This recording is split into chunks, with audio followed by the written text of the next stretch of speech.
Hello, my name is Janine and I'm a physical therapist and I work for Krabat. Today I'm here to show you the Sheriff wheelchair. And we have Amelia with us today. She's 6 years old and has cerebral palsy.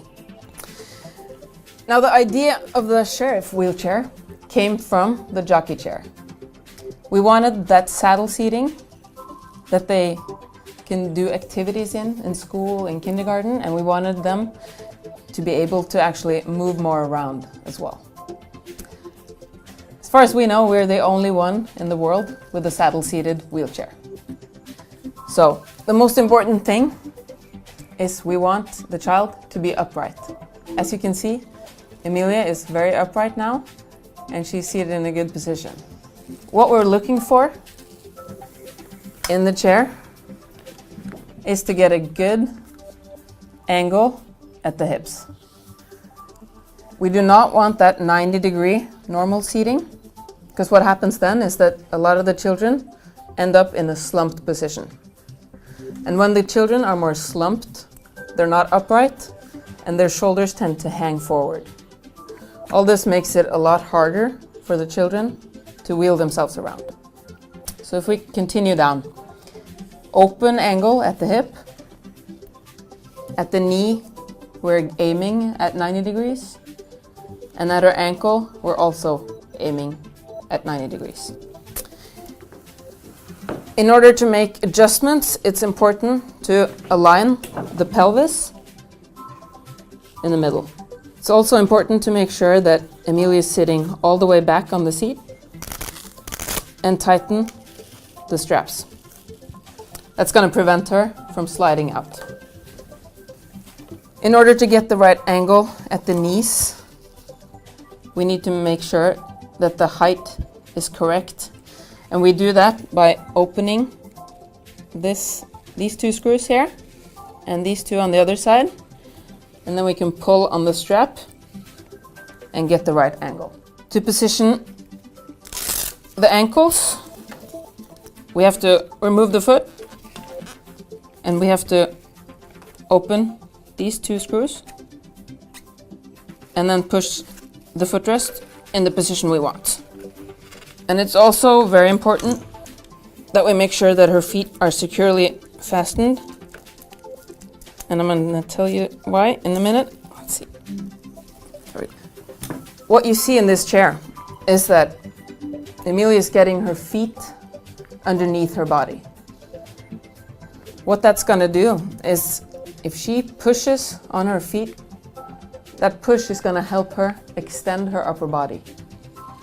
In contrast, if she was sitting in a normal 90-degree seat, her feet would be more in front of her. If she were to push then on her feet, she wouldn't be able to use that push to extend her upper body.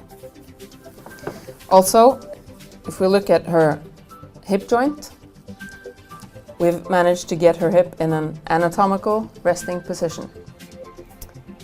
This position is extremely good because you get the femoral head inside the acetabulum. It also helps to get a more wide base of support. Now that we've created a stable base for Amelia's lower body, we want to look up and make sure that her upper body is also in a good position. She's fairly upright, as you can see now. A lot of you might think that she needs a harness, but Amelia doesn't really like the harness, so she just keeps working against it, and that's why we've decided not to use one. Also, when Amelia is wheeling herself around, she gets more support from the arms.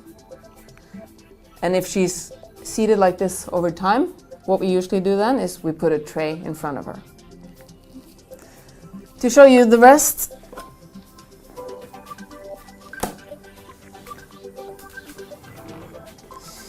we need to make sure that she gets good support from her sides. We want her to have that 3-point body support coming from her hip belt and from her two side supports. We also have the option to put on a headrest, but Amelia's stability is good enough, so she doesn't need one. There are also a lot of other adjustments that you're able to do with this chair.